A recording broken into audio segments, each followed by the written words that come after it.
YouTubers? Man, it's been hard on this one now.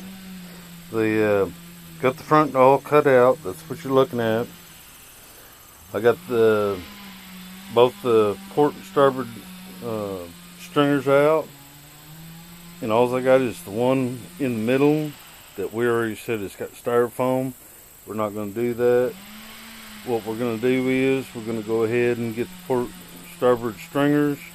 We're going to match them to the boat profile.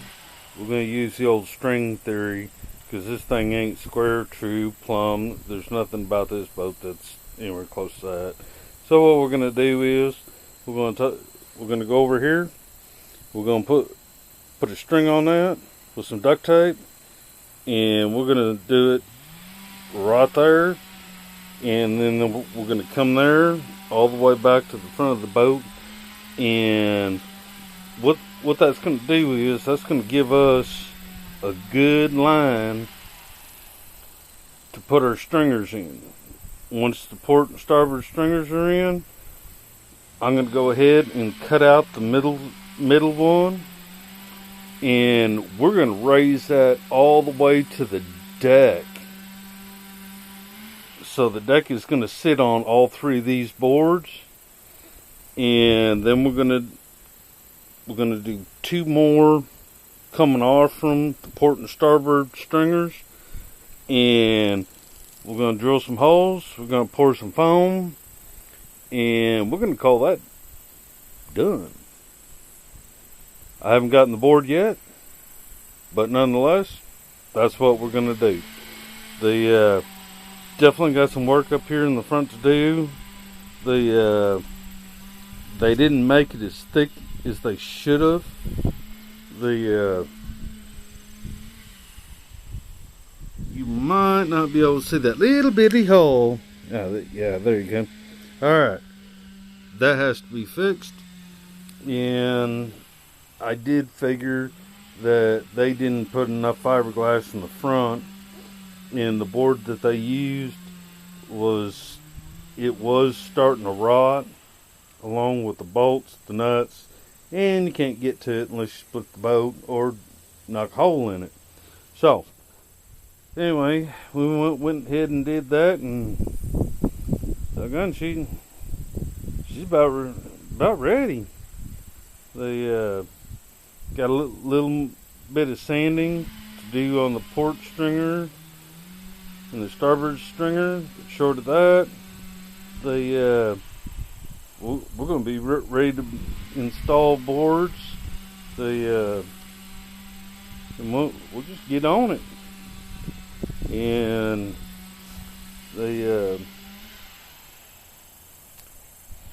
that's about how you get to a hull of a boat. You know, this took quite a bit of time to get here, but probably about whenever I feel like it, 2 weeks maybe, I'll get back into it. We still got to deal with all this house paint. Oh my God, and I want to repaint it from the core. So I guess the belt sander is going to need some belts on it. There's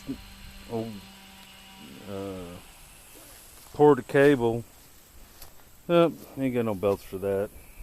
Was that a 4x10? I think is what it is. It's a big machine. Anyway, this is the side that we're all, as you noticed, I did get some fellers to turn the boat around, and the good news is there's the top. Perfect. I love it. The top is over there. It's sitting on level ground. We are in good shape. This is downhill, so that means every drop of water, get that big 8x8 and shoving it in this corner and tilt it just a little bit, and that dude right there is actually level. And we'll get some of this stuff out. I might even get the water hose power wash anything I can, and then we just need to cut the rails off, wooden rails, and then we're gonna put something heavier, a little more beefier, and finish the wraparound around the front. So when you hit a wave and you got the wood sitting right there, it's not gonna put that much pressure on the silicone because it ain't gonna go nowhere. So we might find something interesting there. And we're gonna zip on over here because I did something with the motor, and now it's motor time. Not very really, you know, is this dude gonna really do it or no? Anyway, when I build that transom, what I am gonna do is I'm gonna go ahead and I'm going to cut it, because it's going to be almost double thick. It'll be 2.5 inches thick.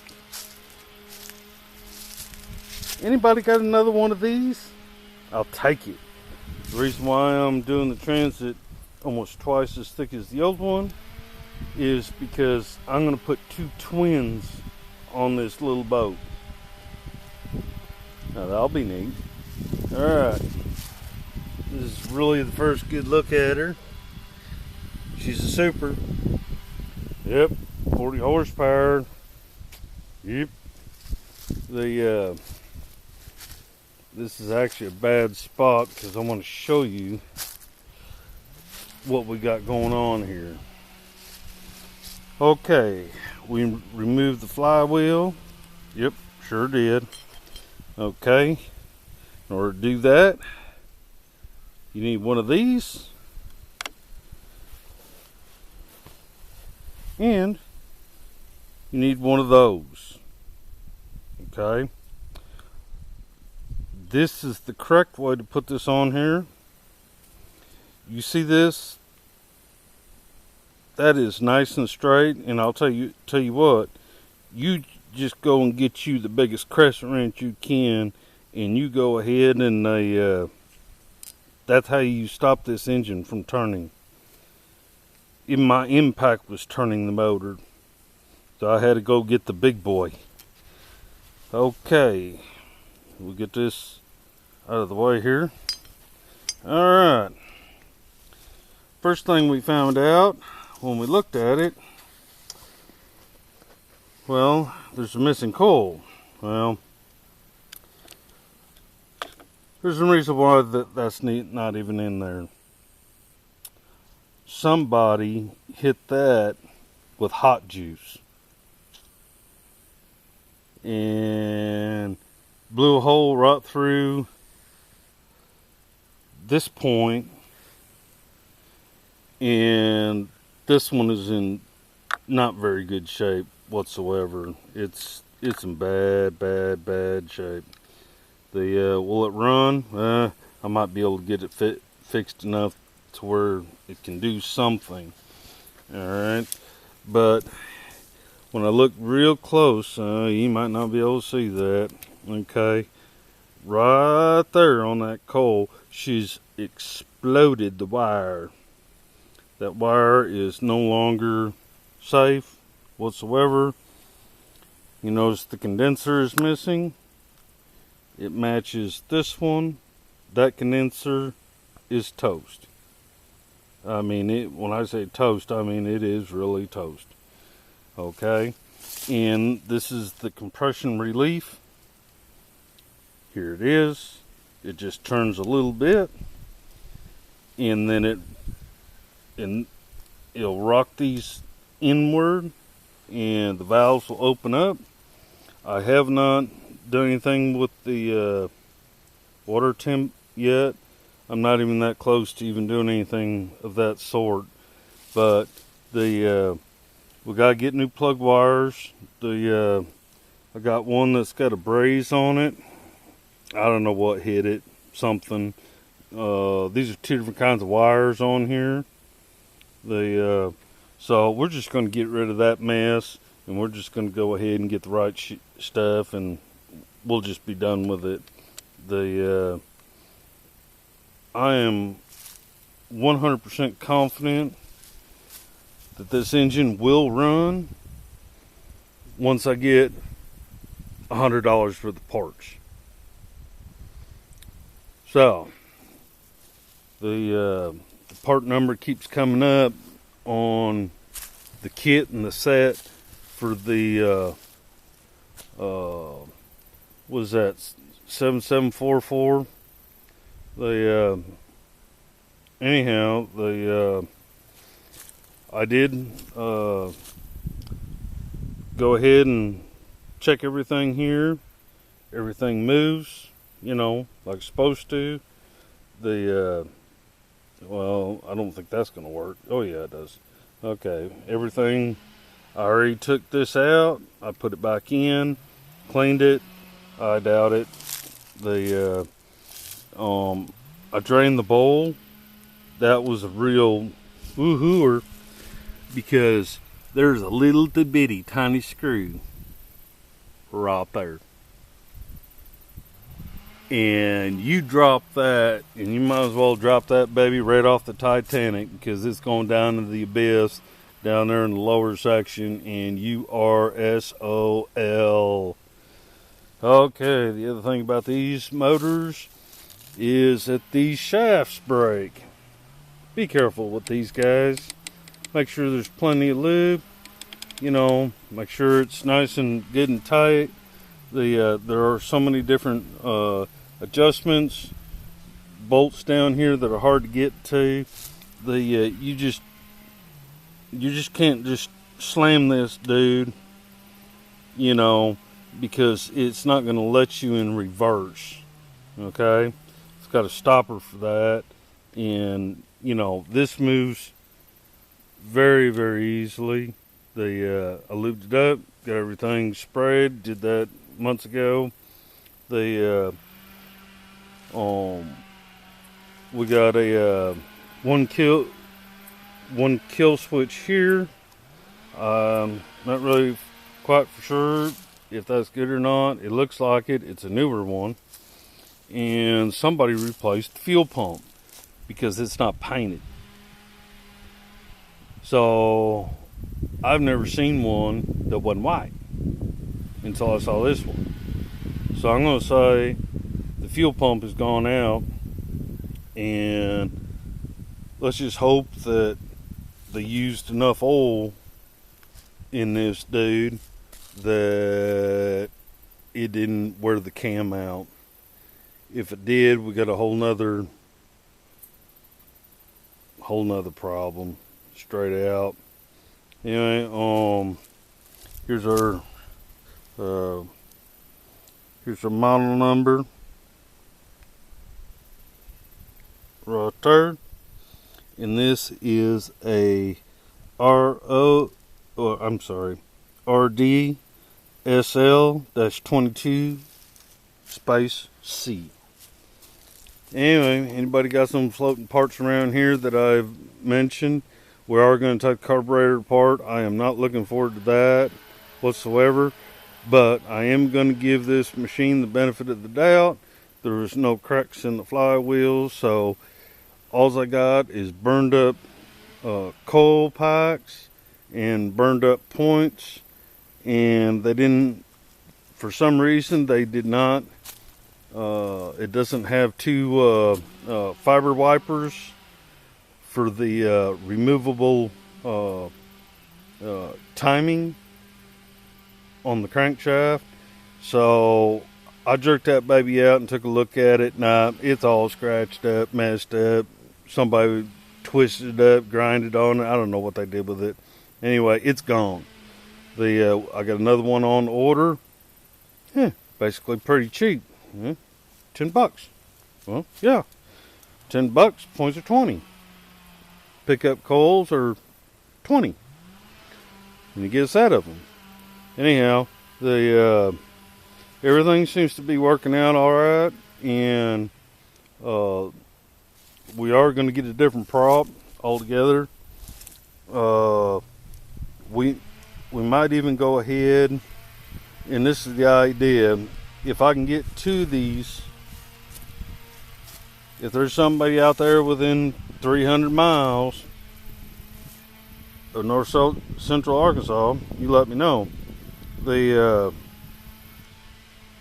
We'll have to build a second link that comes up and heads over and goes down to the second engine, or try to pull this out and try to get the linkage from here straight to the other one. That would be a better idea. That way it's not pulling so hard on the back. It's actually bolted right here in the front. So that would be the ideal thing. We are going to go ahead and put a new shifter on this thing.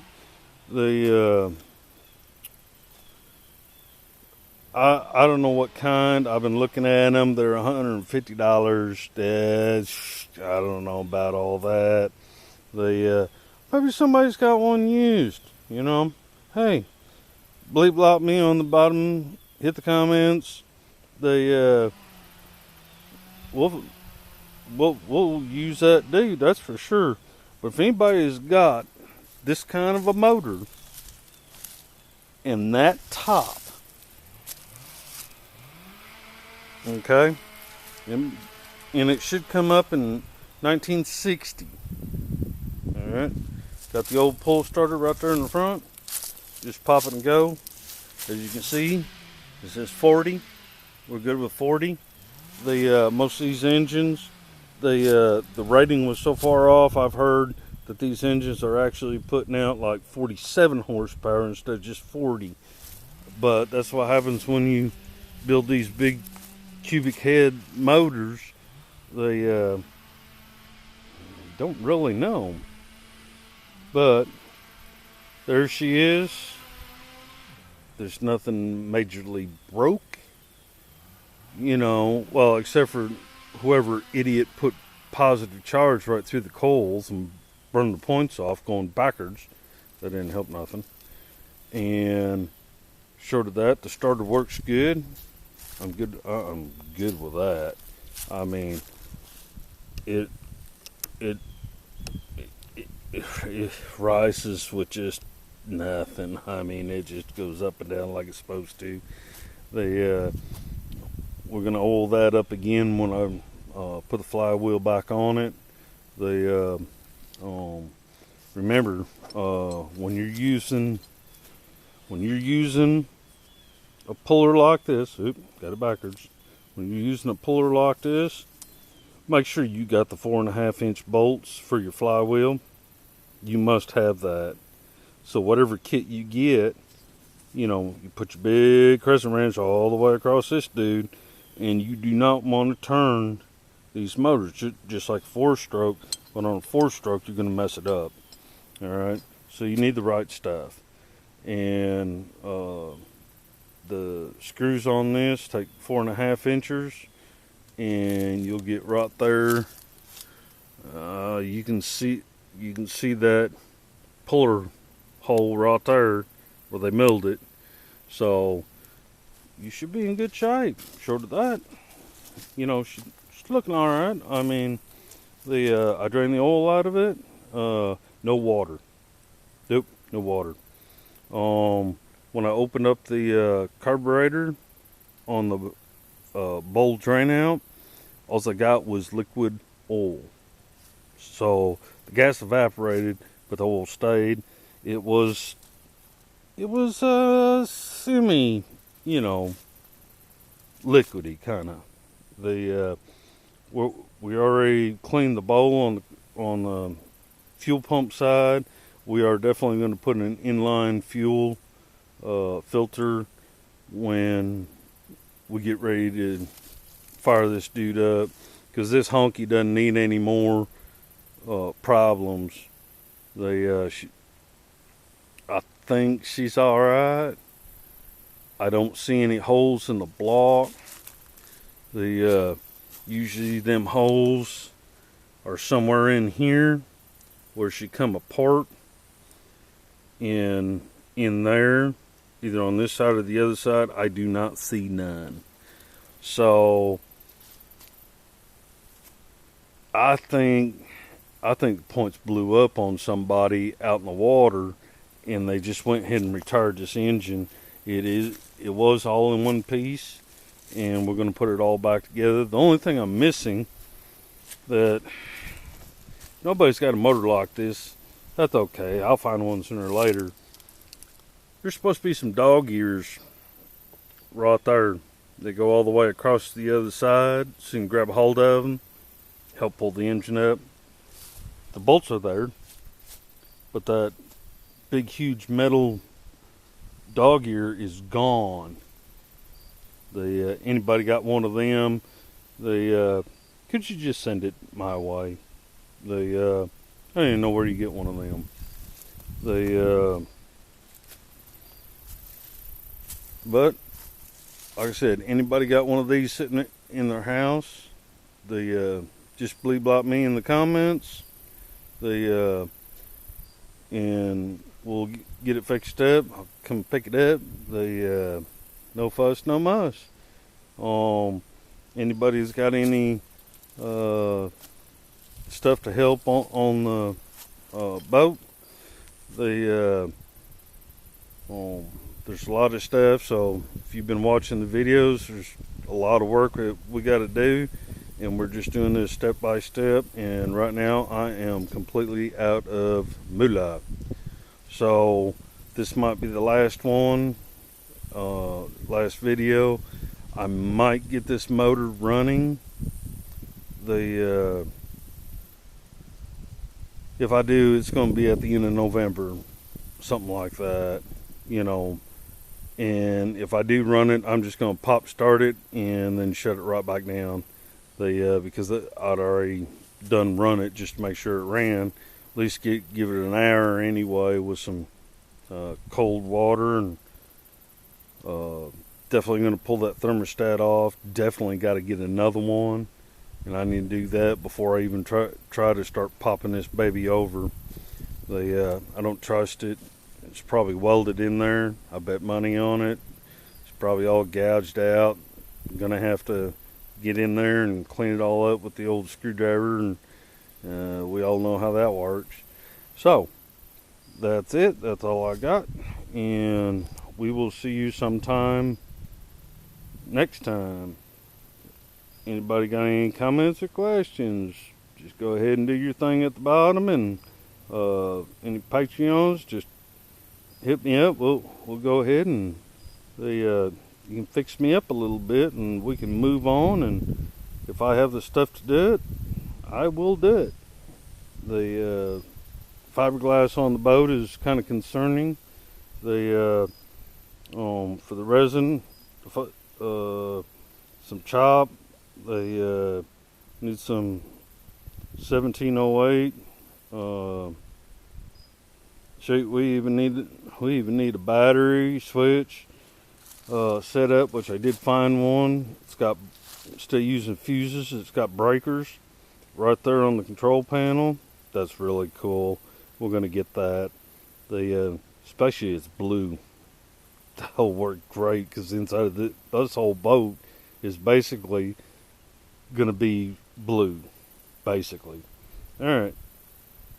This is Mad Mice 73. I hope you all enjoyed the videos. Bleep blop me down there, and I'll get back to you.